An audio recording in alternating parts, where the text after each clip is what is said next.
Je vais passer un petit peu à une deuxième partie sur les ordonnances Macron, comment elles vont se répercuter précisément pour les femmes.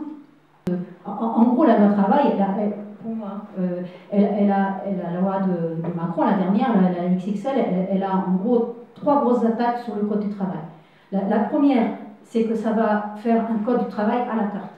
Voilà. Chaque entreprise va avoir son code du travail comme si vous aviez un code du travail comme un permis selon la ville où vous êtes. Voilà, c'est un peu ça. La deuxième c'est le fait de pouvoir licencier plus facilement, comme tu l'as dit. Et le troisième aspect, c'est le fait de s'en prendre à la protection des salariés, c'est-à-dire les instances, les moyens qu'ils avaient de se protéger. En gros, pour moi, c'est les gros axes. Et dans ces trois gros axes, évidemment, ils vont impacter très directement les femmes. Alors le premier, celui qui concerne le code du travail à la carte.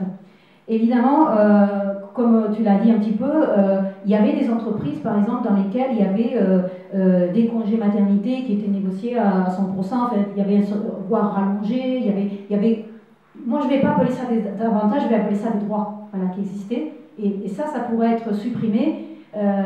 Voilà, et se décider que dans l'entreprise, et selon le rapport de force que vous avez dans l'entreprise, ben, ça sera plus ou moins bon ce que vous gagnerez, mais je pense surtout qu'on va perdre. Voilà, parce que sauf si on arrive et je vais en parler à la fin, à faire quelque chose pour que ça change, mais sinon c'est mal parti.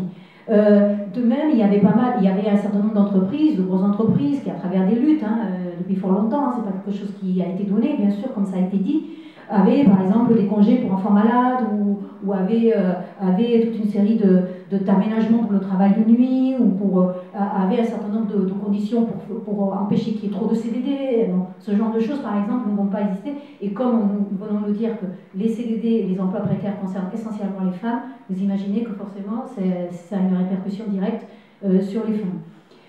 Également, il va pourra y avoir des dérogations en termes de mobilité. C'est-à-dire qu'on pourra vous dire, ben, écoute, ma boîte, là, elle ne peut plus fonctionner sur Bordeaux, mais sur Strasbourg, tu peux y aller, quoi. Tu vois, alors tes enfants, tout ça, en bas âge, pas de problème, tu t'en vas à Strasbourg. Bon, sinon, c'est la porte, puisque voilà, on ne pourra plus le contester. Alors qu'autrefois, il y avait quand même des entreprises qui avaient des possibilités de l'empêcher. En ce qui concerne les planchers également, il y avait des planchers aussi pour licencier une personne pendant les 10 mois qui est sous protection en cas de grossesse, par exemple. Ça aussi, ça pourra être dérogé selon la volonté de l'entreprise. Pour parler de l'aspect du deuxième aspect, donc je disais du fait de pouvoir licencier plus facilement, vous voyez que c'est tout à fait ce qui sera possible pour les hommes sera possible pour les femmes. C'est-à-dire et d'autant plus que par exemple si vous avez des entreprises où il y a énormément de femmes, vous avez aussi que vous n'avez pas une grande syndicalisation, une grosse organisation.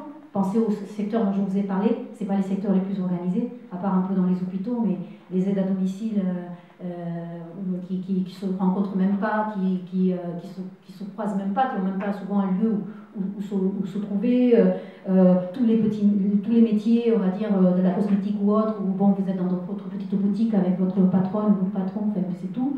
Bon, ben, vous imaginez bien que si les patrons ils ont la possibilité de licencier aussi facilement qu'ils le veulent, en particulier dans les boîtes de moins de 20 personnes, ils ne vont pas s'en priver, ils le font déjà, mais ils ne vont pas s'en priver.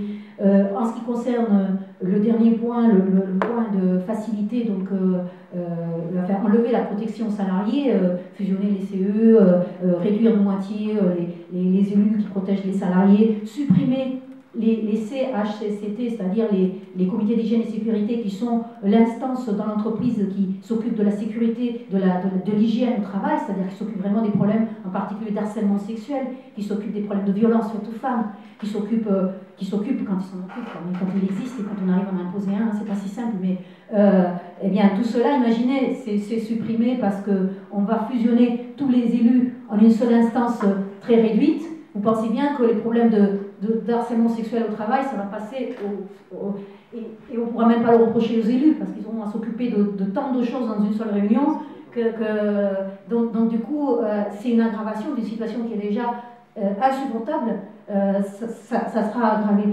il y a aussi, j'ai vu dans ce que j'ai lu, qu'il y a eu aussi au niveau des ordonnances des textes concernant le télétravail, c'est-à-dire le fait de travailler chez soi, vous savez, c'est cette chose merveilleuse de s'exploiter soi-même, même en dehors des murs de l'entreprise.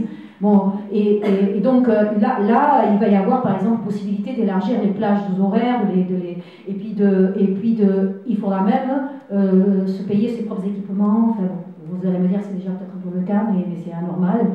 Voilà. Donc il y a vraiment une aggravation avec la loi travail, avec la loi XXL de Macron, mais encore une fois, ce n'est qu'une aggravation d'une situation qui dure depuis que la crise existe, depuis que la crise capitaliste existe et s'exacerbe, avec la première grosse crise en 1974, puis dans les années 80 et à nouveau en 2008.